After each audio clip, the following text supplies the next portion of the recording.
오늘 저에게 주시는 살아계신 하나님의 말씀은 신약성경 누가복음 제17장 11절에서 19절 말씀입니다. 신약성경 누가복음 제17장 11절에서 19절까지 말씀입니다. 이 말씀 교독하겠습니다.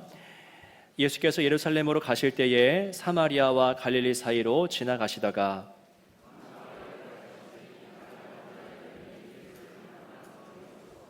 소리를 높여 이르되 예수 선생님이여 우리를 불쌍히 여기소서 하거늘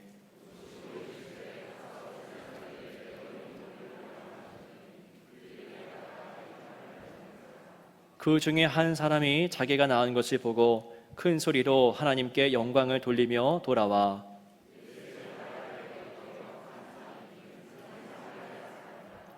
예수께서 대답하여 이르시되 10사람이 다 깨끗함을 받지 아니하였느냐 그 9은 어디 있느냐.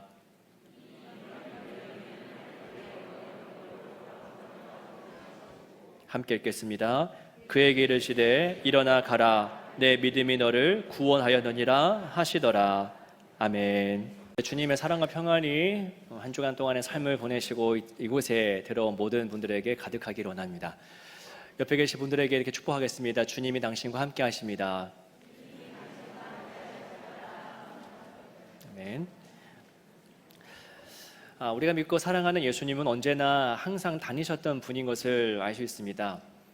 복음서를 통해서 알 수 있는 예수님은 가만히 계신 분이 아니고 쉴 새 없이 걸어 다니기도 하시고 배를 타고 다니기도 하시고 홀로도 다니시고 또 사람들과 함께도 다니셨던 그런 분이시죠. 그분의 발걸음은 하나님의 나라를 이루는 과정이 되었고 그분의 발이 닿는 곳, 또 그분이 만나는 사람들마다 그곳에 그 영역 가운데 하나님의 나라가 이루어졌음을 우리는 알 수 있습니다. 자, 오늘 본문에서 예수님은 사마리아와 갈릴리 사이를 지나가십니다. 그러니까 사마리아인도 좀 살고 유대인도 있을 법한 그런 지역을 지나가시는데요. 그 과정 가운데 예수님이 한 마을에 들어가십니다. 그 마을에서 예수님이 만나는 한 무리가 있는데 바로 나병 환자 10명이었습니다. 자, 나병은 좀 특별한 질병이죠. 레위기 13장의 말씀을 보시면 나병 환자를 어떻게 대해야 하는지 우리가 그 당시 문화를 잘 알 수 있습니다. 레위기 13장 45절 말씀 한번 보실까요? 이 보시면 나병 환자는 옷을 찢고 머리를 풀며 윗 입술을 가리고 외치기를 부정하다 할 것이요. 46절에요. 병 있는 날 동안은 늘 부정할 것이라 그가 부정한즉 혼자 살되 진영 밖에서 살지니라. 이게 나병의 특징이었습니다. 나병 환자는 자기 옷을 찢어야 됩니다. 그리고 머리를 풀어야 되고요. 입술을 가리고 나는 부정하다, 종교적으로 부정하다 계속 외쳐야 됩니다. 그리고 그는 진영 밖에서 혼자 살아가야 됩니다. 이게 나병의 특징이에요. 자, 오늘 본문 12절에 보시면은 멀리 서서 그들이 예수님 보고서 멀리 서서 외칩니다. 그러니까 이 외치는 모습이 기록되어 있는데요. 이게 나병 환자들의 일상입니다. 가깝게 가면 될 것을 그지 않고 멀리 서서 그냥 외치기만 합니다. 사람 곁으로 올 수 없는 사람입니다. 일정 거리를 유지해야만 했던 사람들입니다. 그래서 그들은 예수님을 보고서도 소리는 치지만 결국 가까이 다가오지는 않았던 겁니다. 코로나 시기를 보낸 저희는요, 이 나병에 걸린 형제 자매들이 어떤 삶을 살았을지 보다 조금 더 실제적으로 이해할 수 있을 겁니다. 코로나 초기 우리가 어떻게 살아왔습니까? 저도 이제 서울기지에서 여기 왔을 때 처음 들었던 얘기가 동작구에 확진자가 1명 나왔을 때 그때 교회 문은 다 닫았다고. 근데 그때 여기뿐만 아니라 전부 다 그랬죠. 구에 1명 나왔다고 다 겁먹고 밖에도 못 나가고 교회도 문 닫고 했던 시절이 있지 않았습니까? 코로나 초기에 코로나에 감염된 사람들은 어떤 일을 겪어야 됐습니까? 그가 어디를 다녔는지 그 모든 동선이 철저하게 조사되었죠. 다 공개되었습니다. 다녀간 곳은 다 폐쇄가 되었고요. 또한 신속하게 치료시설에 격리되어야 했습니다. 당국이 의도했는지 모르겠지만 이런 행정조치로 인해서 우리 사회는 감염자들, 확진자들을 심하게 비난하고 또 혐오하는 발언을 일삼았고요. 감염자들은 어떻게 했습니까? 진짜 죄인 된 것처럼 살았죠. 감염자들은 고개 숙여서 자책해야 했던 그 시절이 있었습니다. 나병은 신체적 질병을 넘어서서요, 사회적, 문화적인 질병이었습니다. 건강 잃을 뿐만이 아니고 사람까지 잃어버리는, 인생까지 상실해버리는 그런 병이었습니다. 코로나의 경우 격리하긴 하지만 그래도 한 주, 두 주 한정된 기간이 있지요. 하지만 나병은 끝이 어딘지 모릅니다. 사랑하는 부모, 형제, 배우자, 자녀들 언제 다시 만날지 모르는 질병이 바로 나병입니다. 이런 사람들에게 예수님이 다가가시는 것이죠. 12절에 보십시오. 12절 보시면 한 마을에 들어가시니 라고 합니다. 이 말씀을 묵상하다가 한 마을에 들어가시다 라고 하는 부분을 보면서 깊이 좀 생각을 하게 되었습니다. 예수님은 보십시오. 들어가시는 분입니다. 들어가 주세요. 마을로 들어가시고 인생 가운데 들어가시고 그의 삶 가운데 들어가십니다. 나병 환자들이 마을 밖으로 못 나오겠죠. 그들은 격리 상태니까요. 나병 환자들이 마을 밖으로 나올 수 없기 때문에 예수님께서 친히 그 마을로 들어가셨다라고 생각을 합니다. 너 아프잖아, 이리 와봐 라고 하시는 것도 진짜 큰 은혜죠. 긍휼이고. 자, 그런데 예수님 어떻게 말씀하십니까? 너 아프잖아, 그냥 거기 있어. 너 아파서 움직일 수 없는 상황이잖아, 움직이지 마, 내가 들어갈게, 내가 갈게 라고 말씀하시는 분이십니다. 우리가 종종 이렇게 이야기합니다. 우리가 무엇을 해야지 예수님을 만날 수 있다라는 말이에요. 물론 목회적인 차원에서, 권면의 차원에서 이렇게 말할 수 있습니다. 성도님, 교회 열심히 나와야 하나님 만나고 말씀 열심히 읽어야, 기도 열심히 해야 주님 만날 수 있습니다 라고 이야기할 수 있습니다. 그러니까 목회적으로 얼마든지 권면이 가능하죠. 하지만 성경적으로, 그리고 좀 신학적으로 보자면 저 말이 얼마나 진실에 가까울까는 한번 질문해 봐야 됩니다. 그러니까 무시하자는 게 아닙니다. 기도, 교회 나오는 거 무시하자 절대 아닙니다. 너희가 이것을 해야지 예수님을 만날 수 있어 라고 하는 진술은요, 삼위일체 하나님의 존재와 행동을 온전히 담아낼 수 없기 때문입니다. 우리가 무언가를 했기 때문에 우리가 예수님을 만난 거 아닙니다. 우리가 누구의 자녀고, 목회자의 자녀고, 믿는 자의 자녀고, 그리고 내가 이렇게 훈련받아왔고 이렇게 섬겨왔고 이렇게 예배했기 때문에 그래서 내가 예수님 만난 거야 라고 말할 수가 사실 없습니다. 우리가 무언가를 해서 예수님을 만난 게 아니라 예수님이 무언가를 했기 때문에 우리가 예수님을 만나게 된 것이죠. 우리가 했기 때문이 아니라 예수님이 무언가를 했기 때문에, 예수님이 우리에게 와주셨기 때문에 우리가 예수님을 만난 겁니다. 예수님을 만난 원인이 우리에게 있지 않고 그게 전적으로 예수님께 있다. 우리가 예수님을 알게 된 것도 전적인 100% 은혜다라고 하는 사실입니다. 오늘 본문의 증언이 그거죠. 한 마을에 들어가십니다. 들어가시죠. 여러분, 나병 환자들이 예수님을 만납니다. 나병 환자들이 예수님을 만난 것을 보십시오. 그들이 무언가를 했기 때문에 예수님 만난 것이 아니죠. 오히려 그들은 가만히 있었고 예수님이 들어가셨기 때문에 그들이 예수님을 만날 수 있게 된 겁니다. 예수님이 모시지 않으면 우린 예수님을 볼 수도 없고 만날 수도 없는 겁니다. 기억하십시오, 여러분. 우리가 믿는 하나님은 우리에게 다가오시는 하나님이십니다. 믿으십니까? 만약 이런 분이 아니란다면, 우리가 가야지만 만날 수 있다면 우리 중에 이 자리에 남아있는 분 아무도 없을걸요. 지치고 쓰러졌을 때에, 그냥 나태해졌을 그때에 하나님이 와서 손 내밀어 주지 않았으면요, 우리는 이 자리에 설 수 없었을 겁니다. 우리가 아무것도 못하고 있을 그때에, 아직 우리가 죄인 되었을 그때에 하나님이 먼저 다가와 주셔서 우리가 소생할 수 있게 된 것이죠. 예수님께서 나병 환자들의 마을로 들어가십니다. 왜 들어가실까요? 결론부터 말씀을 드리자면 그들을 그 고립된 격리된 마을에서부터 나오게 하기 위함입니다. 그들을 나오게 하기 위해서 예수님이 들어가십니다. 우리를 하나님의 나라로 이끌기 위해서 하나님이 이 땅에 들어오셨듯이 그 병자들을 격리된 동네에서 나오게 하기 위해서 예수님이 그 작은 동네로 들어가시는 겁니다. 오늘 본문의 핵심은요, 나병 환자들이 어떻게 해서 그 마을에서 나오게 되었는지에 대한 증언입니다. 어떻게 그들이 그 고립된 마을에서 나오게 되었는가. 또 한 가지는 더 나아가서 그 나병 환자 10명들이 각자 어디까지 나아가게 되었는가에 대한 기록입니다.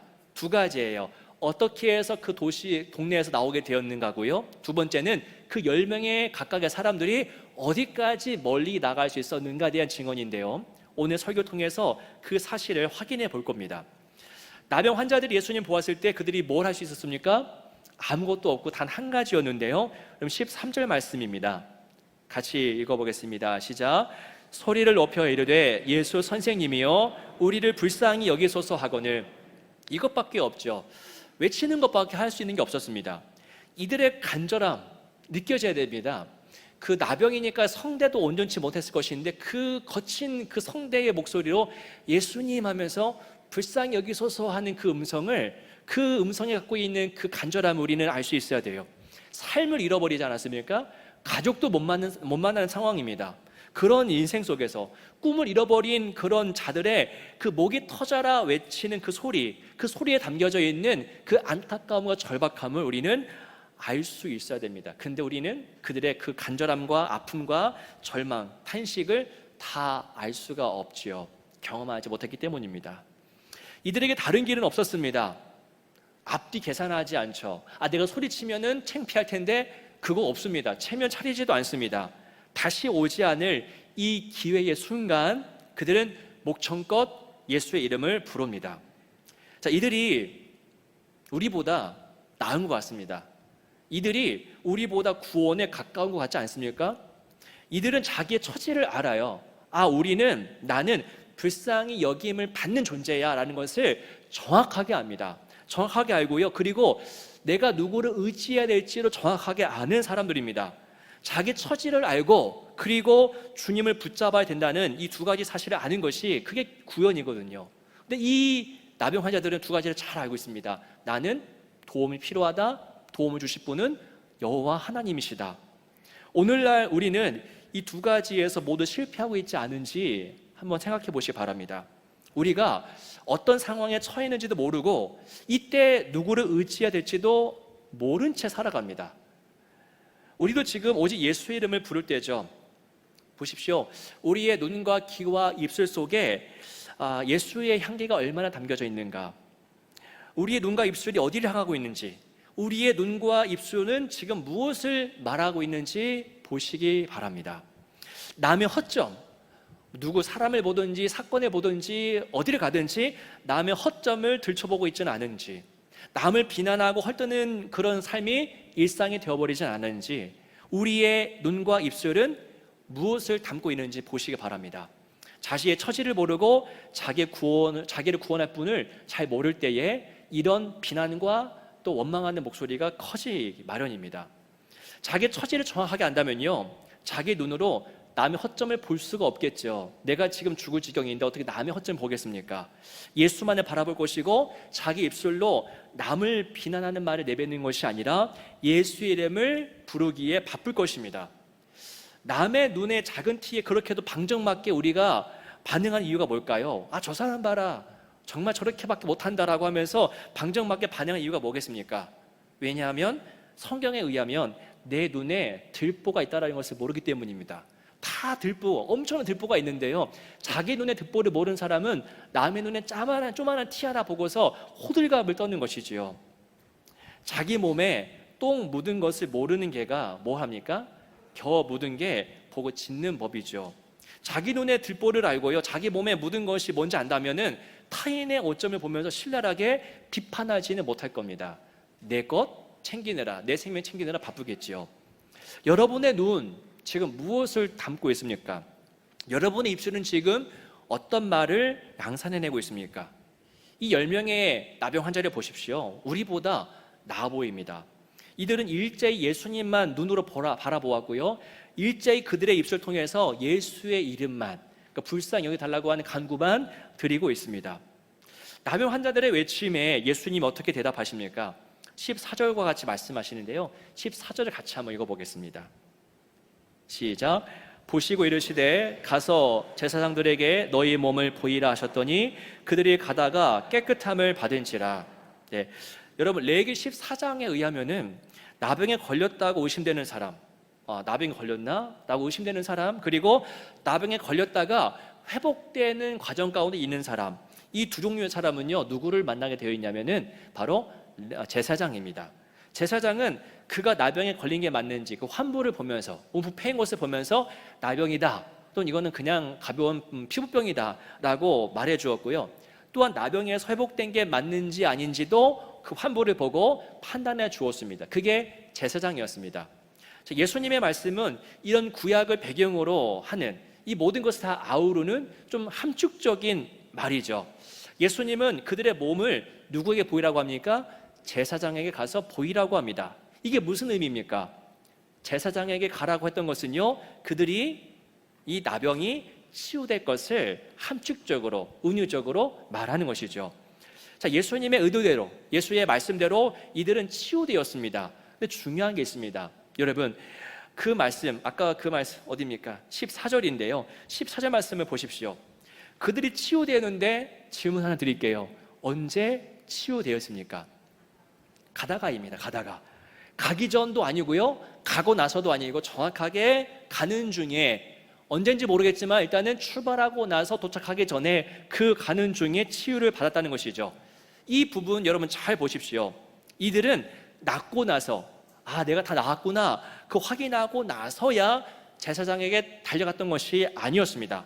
이들은 일단 갔어요. 아직도 그냥 다 너저분한데 그 더러운 몸 가지고 갑니다. 근데 가다가 나았죠. 낫고 가느냐 아니면은 가다가 나았느냐, 이거는 정말 다른 문제입니다. 매우 큰 중요한 차이죠. 자, 가다가 나음을 얻은 것을 가르쳐서 우리는 뭐라고 부르냐면요, 따라하겠습니다. 믿음이다. 이게 믿음이죠. 아직 그냥 똑같아요. 아직도 그냥 더러운데, 피부가 더러운데 갑니다. 믿기 때문에 가는 것이죠. 자, 아브라함을 보십시오. 믿음의 조상 아브라함.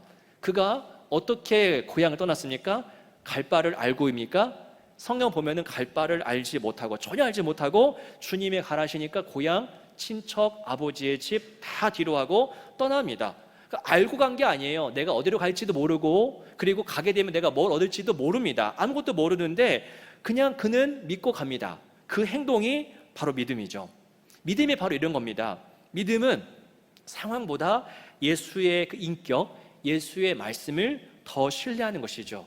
눈에 보이는 상황은 여전히 절망입니다.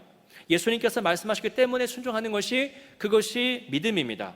아직 팔다리에 나병의 흔적들이 아직도 많은데도 불구하고 예수님의 말씀대로 믿고 제사장에게 나아갑니다. 그것이 믿음입니다. 베드로를 보십시오. 바다 위를 걷지 않습니까?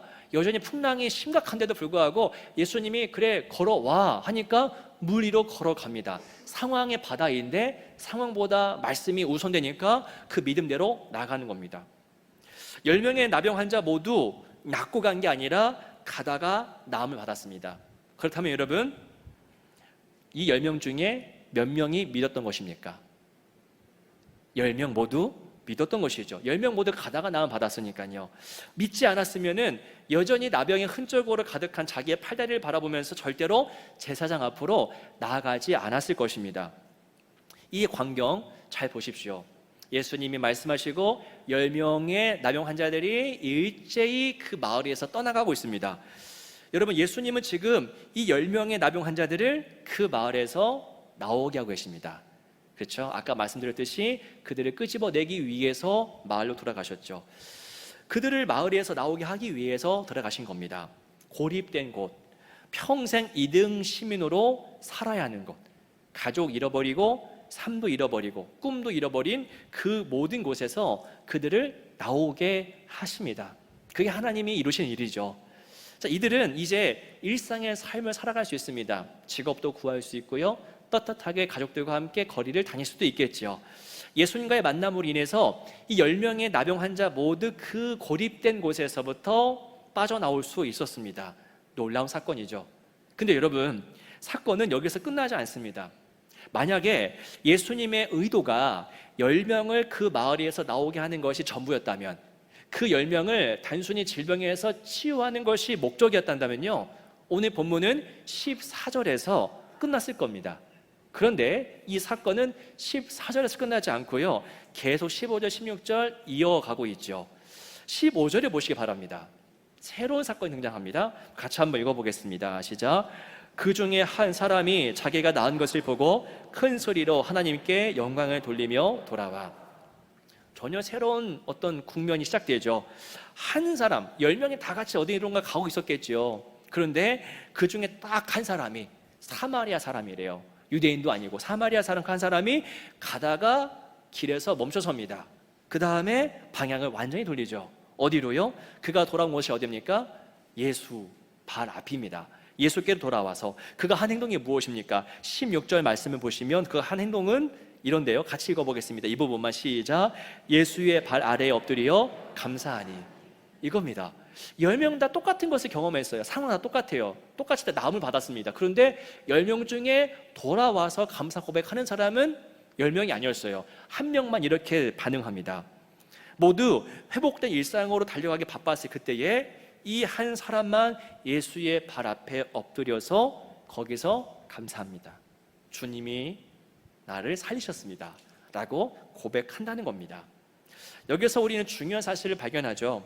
10명 모두 동일하게 그 마을에서 나올 수 있었어요. 다 나왔습니다. 그러니까 목표가 달성된 거예요. 평생 고립된 인생 될 줄 알았는데 거기서 나온 겁니다. 하지만 여기서 오직 단 한 사람만이 그 마을에서 나오는 것을 넘어서서 더 궁극적인 곳까지 나아가고 있죠. 마을에서 나오는 것뿐만 아니라 더 한 걸음 더 어디론가 나아가고 있습니다. 어디까지요? 예수의 발 앞까지예요. 자세히 말씀드리자면 예수의 발 앞에서 마음을 다해 고백, 감사를 고백하는 자리까지 한 단계 더 나아가고 있다는 겁니다. 10명 모두 소중해요. 근데 그 중에 단 한 사람만 한 단계 더 앞으로 나아가고 있습니다. 이때 예수님께서 말씀하세요. 10사람 다 고침받았잖아. 10사람 다 깨끗함을 입었잖아. 그런데 그 9은 어디 갔니? 그러니까 예수님은요, 그래, 속으로만 감사해도 괜찮아. 나는 괜찮아. 나 상처받지 않아. 말씀하는 게 아니라요, 지금 안타까워하시는 것이죠. 다 똑같이 나음 받았는데 왜 돌아온 사람은 너밖에 없어? 9은 어디 간 거야? 라고 묻는 겁니다. 여기서 우리는 예수님이 무엇을 원하시는지 알 수 있죠. 예수님은 그들이 단지 마을에서 나오는 수준, 치유되는 수준이 아니라 결국 예수 자신에게까지 나와서 감사를 고백하는 그 삶까지 예수님 바라시는 겁니다. 단순히 육체적 치유가 아니라 넘어서서 예수의 발 앞에 무릎을 꿇는 그 신앙 고백까지 원하셨던 거예요. 9명은 성한 몸으로 할 수 있는 일, 고침받은 몸으로 할 수 있는 그 일 자체에 집중했을 겁니다. 그런데 이 한 사람은요, 성한 몸을 가지고 할 수 있는 일이 아니라 성한 몸을 주신 하나님을 생각했던 것이죠. 그 하나님께 집중합니다. 여러분, 이게 바로 감사의 비결입니다. 감사가 언제 가능합니까? 하나님이 해주신 일 자체가 아니라 그 일을 행하신 하나님께 집중할 때, 그 하나님을 깊이 묵상할 때에 내게 길 열어주시고 내게 생명 다시 주시고 병에서 고침받게 해주신 그 하나님께 집중할 때에 그때 감사가 가능합니다. 그러니까 선물 자체가 아니라 선물을 주신 분을 알 때에 그때 감사가 가능한 것이죠. 제가 지난주 목금, 장례 끝나고 목금 제가 본부로 출장 갔다 왔는데요, 목요일 밤 10시 반에 갑자기 전화가 온 겁니다. 제 아내한테 밤 10시 반에 전화 온 거면 이건 큰일 난 거 아니겠습니까? 그래서 제가 곧바로 받았죠. 근데 큰일은 아니고 제 막내딸이요, 제가 보고 싶다고 자리에서 제 빈자리에 보고서 소리도 못 내고 그 아이가 입을 쫙 벌리고 눈물만 뚝뚝 흘리면서 그냥 꺽꺽 울었다고. 그래서 저를 바꿔주더라고요. 제 기분이 어땠을까요? 아, 이 맛에 딸 키우는구나. 죄송합니다. 아들만 있으신 분들은 그 마음 뭔지 압니다. 저도 몇 년 동안 아들만 키웠기 때문에. 근데 딸이 아빠 때문에 울더라고요. 아빠가 준 선물이 아니라 아빠 보고 싶다고. 여러분, 이게 하나님과 우리의 관계여야 되지 않을까요? 다른 게 아니라 왜 이거 안 해줍니까 때문에 우는 게 아니라 하나님 때문에 울 수 있어야 그게 진짜 신앙이지 않을까 싶습니다. 그래서 감사는 여러분, 오늘 설교 제목처럼 관계의 영성인 겁니다. 다른 게 이건 교양의 수준이 아닙니다. 감사는 하나님과의 관계의 상태예요. 누구와의 관계라고요? 하나님과의 관계입니다. 여러분, 예수님께서 한 사람을 감사의 자리까지 나오게 하시는 것을 보십시오. 왜 병의 치유가 아니라 감사의 자리까지 나오게 하실까요? 왜 예수님은 병이 치유된 그것에서 만족하지 않으시고 감사의 자리까지 나오는 것을 바라실까요? 왜냐하면 바로 그 감사하는 것이 우리를 향하신 하나님의 뜻이기 때문입니다. 지난주 본문이었는데요, 데살로니가전서 5장 18절 말씀입니다. 같이 한번 읽어보겠습니다. 시작. 범사에 감사하라. 이것이 그리스도 예수 안에서 너희를 향하신 하나님의 뜻이니라. 범사에 감사하는 것, 어느 상황에서나 감사하는 것이 누구의 뜻이래요? 하나님의 뜻이죠. 그래서 제가 지난 목자 교육을 할 때에 이 부분을 좀 나눴어요. 감사할 줄 아는 인간이 본래 하나님이 인간을 만드셨을 때에 품었던 뜻이다. 그 계획이다. 그러니까 아담과 하와를 만들었을 때에 어떤 삶을 원하셨느냐? 누리고 보고 먹고 마시면서 감사할 줄 아는 인간이 되는 것. 그게 아담을 향한 하나님의 뜻이었다는 것이죠. 근데 그때 뭐가 등장합니까? 뱀이 등장하죠. 뱀이 나타나서 아담과 하와에게 무언가를 앗아갑니다. 근데 뱀이 앗아간 것이 무엇인지 아십니까? 생명 빼앗아가기 전에 먼저 앗아간 것이 여러분 감사의 마음입니다. 이렇게 말하죠. 하나님이 정말 선한 분 맞는 것 같아? 아니야. 왜 선악과를 금하셨을까? 이걸 먹으면 니들이 하나님이 될 수 있기 때문이야. 하나님 선하지 않으셔 라는 말을 들었던 것이죠. 그 소리를 듣자 일순간 사라진 것이 무엇입니까? 감사의 마음입니다. 그 소리 듣자마자 하나님에 대한 모든 신뢰 관계가 끊어졌고요, 감사의 마음으로 사라집니다. 그래서 감사는 여러분 보통 문제가 아닌 것이죠. 감사는 관계 영성입니다. 하나님과의 관계와 뗄 수 없는 사건이 바로 감사입니다. 그래서 저는 감사를 이렇게 생각해요. 감사가 곧 신앙입니다.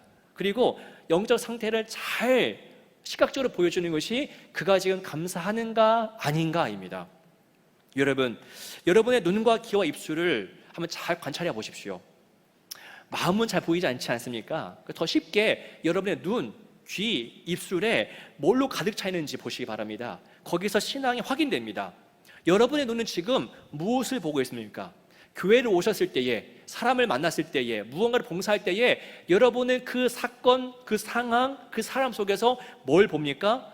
격려할 거리를 봅니까? 아니면 비판할 거리를 봅니까? 여러분의 귀는 어떤 이야기, 사람들만 세워주는 이야기, 하나님을 찬양하는 이야기입니까? 아니면은 사람을 내리깎는 이야기에 귀가 솔깃하십니까? 여러분의 입술은 어떤 말, 그 사람을 사랑하는 말입니까? 하나님을 찬양하는 말입니까? 아니면 사람을 내리깎고 비난하는 이야기들입니까? 그 모든 여러분의 눈과 귀와 입술 가운데 감사가 있는지 보십시오. 감사가 있는지, 아니면 미움과 다툼과 비난이 가득한지.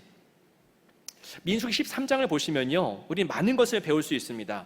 광야를 지나던 이스라엘은 이제 각 지파별로 한 명씩 선발해서 정탐을 보내죠. 탑건, 요즘에 많이들 보시던데요, 탑건처럼 소수 정예의 그 12명의 사람들이 선발대로 뽑혀서 정탐을 가는 겁니다. 그들이 정탐을 쭉 하죠. 가나안 땅을 보고 소사물을 보고 나서 돌아와서 그 땅에 대해서 증언하는 장면을 잘 보셔야 됩니다. 자, 그들이 증언하는 장면이 민수기 13장부터 쭉 나오는데요, 민수기 13장 26절부터 27절은요 그 땅의 소산에 대한 증언입니다. 그들이 가나안 땅의 과일을 쭉 보이면서요, 그 맞다, 이 땅은 젖과 꿀이 흐르는 땅이 맞다라고 하는 것이 26절, 27절의 내용이에요. 그리고 나서 소사물에 대한 증언을 한 다음에 28절부터는요 그 땅에 살고 있는 백성들에 대한 증언인데요, 한번 띄워드리겠습니다. 13장 28절부터 33절인데요 천천히 한번 보십시오. 눈으로 한번 보십시오. 뭐라고 증언하는지. 28절, 쭉쭉 보십시오. 29절, 그 다음에 30절, 이렇게 외우면 말합니다. 31절, 그 다음 32절, 33절. 이렇게 보셨어요 지금? 이게 그 땅의 백성들에 대한 증언입니다. 자, 28절 보여주십시오. 28절 보시면은 그러나로 시작합니다. 그 과일을 보여주면서 이 땅 좋은 땅 맞아, 그런데 그러나로 시작하는 거예요. 이제 안 좋은 내용이 시작되겠죠. 그 땅이 좋은 곳이긴 하나 그곳에 거주하는 백성들은 너무나 크고 강하다는 이야기를 길게 설득력 있게 나열하는 것입니다. 자, 그들은 그 땅을 정확하게 봤어요. 객관적인 눈이 있었다는 겁니다. 그런데 그게 전부였어요. 하나님이 원하시는 것은 그 땅을 정확하게 봐라가 아니라 그 땅을 보면서 하나님의 뜻을 기억하라라는 것입니다. 정탐꾼들의 증언을 유심히 보십시오. 놀랍게도 그들의 입술에서 보이지 않는 단어가 있습니다. 그 땅이 어떻고 저쩌고 강하고 세고 다 나오는데 그 입술에서 어느 한 분의 이름이 안 보여요. 누가 안 보이죠? 하나님이라는 단어가 한 번도 등장하지 않습니다.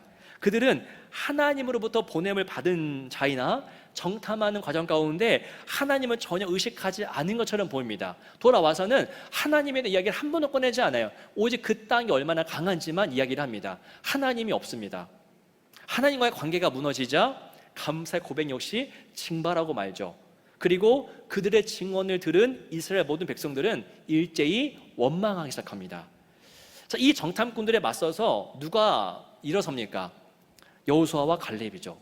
10명이 그렇게 말하고 있을 때에 듣고 있다가 여호수아, 갈렙 두 사람이 일어섭니다. 그들의 증언을 보십시오. 다른 점 하나가 분명히 있습니다. 민수기 14장 6절부터 8절입니다. 자, 그 땅을 정탐한 자 중에 눈의 아들 여호수아와 여분의 아들 갈렙이 자기들의 옷을 찢고 이스라엘 자손의 온 회중에게 말하여 이르되 우리가 두루 다니며 정탐한 땅은 심히 아름다운 땅이라. 자, 8절 같이 읽어보겠습니다. 시작. 여호와께서 우리를 기뻐하시면 우리를 그 땅으로 인도하여 들이시고 그 땅을 우리에게 주시리라. 이는 과연 젖과 꿀이 흐르는 땅이라. 아멘. 보이셨죠? 뭐가 다릅니까? 이 두 사람의 눈과 입술에는 누가 계십니까? 하나님이 계시죠. 8절에 여호와께서 우리를 기뻐하시면 우리는 갈 수 있어. 그 땅 센 거 맞는데 근데 하나님도 세. 하나님에 대한 증언이 있습니다. 그 땅을 약속하신 하나님을 볼 수 있었고요. 하나님의 음성이 들렸습니다. 그래서 그들의 고백 속에서도 하나님의 내용이 등장하는 것이죠. 여러분, 요즘 감사의 계절입니다. 성경에 말하는 감사는요, 도덕적 차원도 아니고 인성의 차원도 아닙니다. 우리가 좀 착하게 살자, 이 수준이었다면 저는 이 감사에 대해서 설교하지 않았을 것입니다. 하나님 우리에게 감사하라라고 하는 것은요, 신앙의 여러 가지 덕목 가운데 하나를 추가해라가 아닙니다. 성경에 말하는 감사는 한번 따라하겠습니다. 신앙의 모든 것이다. 이거 분명한 진리입니다. 감사는 그냥 인격적인 문제가 아니고요, 성경에 말하는 감사는 신앙의 모든 거예요. 감사는 하나님과의 관계의 문제입니다. 관계가 좋으면 감사가 흘러넘치고요, 단절되어 있으면 아무리 해도 감사가 나오지가 않습니다. 다시 오늘 본문으로 돌아갑니다. 예수님은 10명의 나병 환자를 만나서 친히 고쳐주십니다. 치유해 주십니다. 예수님의 최종 목적은 감사하는 자리까지, 감사하는 사람까지 되어가는 거였습니다. 예수님은 그들에게 치유를 허락하신 것은요, 감사의 자리까지 나아가라 라고 하는 그런 초청이자 손내밈입니다. 10명 중에 한 명만이 그 뜻을 이루었지만 말입니다. 사랑하는 여러분, 감사를 회복할 때입니다. 여러분의 눈과 귀와 입술에 하나님이 계신지 보시기 바랍니다. 여러분의 모든 언행 가운데 감사의 고백이 흐르고 있는지 보시기 바랍니다. 다시 한번 말씀드립니다. 감사는 인격의 문제 절대 아닙니다. 신앙의 문제입니다. 신앙 그 자체입니다. 감사를 회복하는, 주님 안에 거해서 감사를 회복하는 복된 삶 되시기를 주의 이름으로 축원합니다. 함께 시간에 주의 영광 보기를 원합니다. 그래서 우리가 감사를 회복하기를 원합니다 라는 그런 고백으로 눈을 들어 주를 보라 함께 찬양 드리겠습니다. 네, 간절하게 찬양하겠습니다. 눈을 들어 주를 보라, 주의 영광을 보라. 눈을 들어 주를 보라, 주의 영광을 보라. 주는 빛 거룩과 진리 능력에 주의 영광 나타나셨. 선포하라 선하신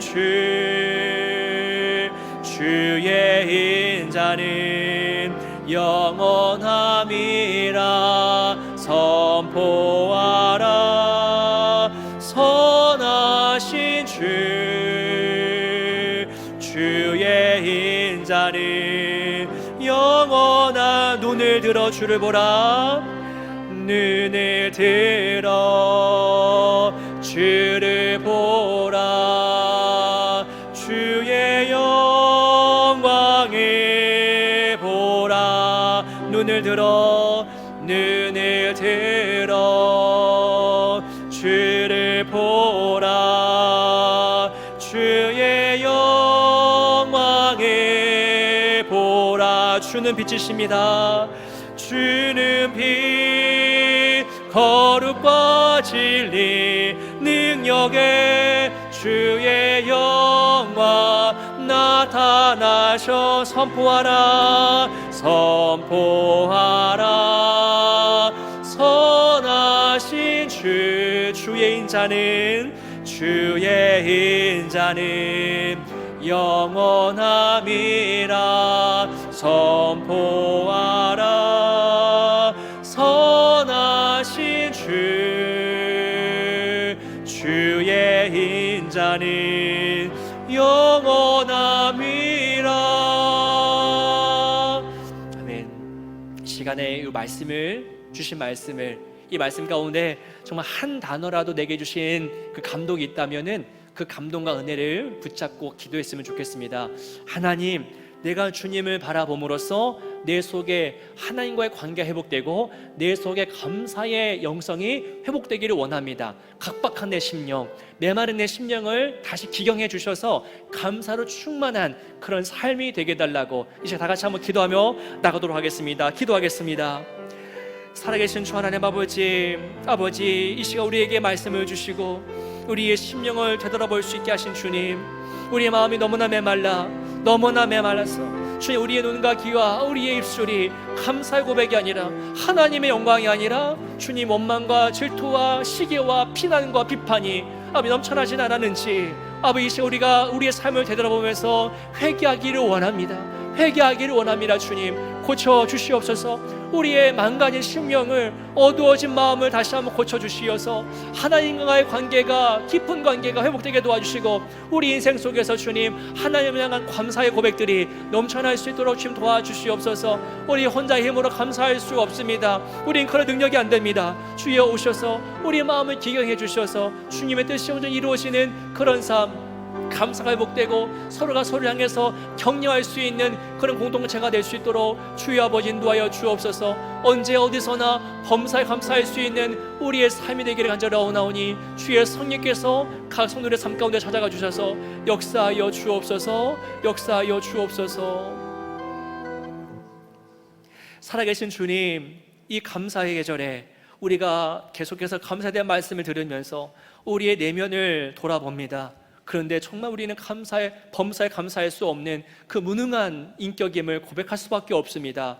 그러오니 주님, 우리가 똑같이 나병 환자들처럼 고백합니다. 주여 오셔서 우리를 불쌍히 여겨 주시옵소서. 메말라버린 우리의 심령을 불쌍히 여겨 주셔서 하나님의 뜻이 우리 인생 가운데 이루어져서 결국 감사할 수 있는 모든 심령 될 수 있도록 우리에게 은혜를 베풀어 주옵소서. 주 예수 그리스도 이름으로 간절히 기도하옵나이다. 아멘.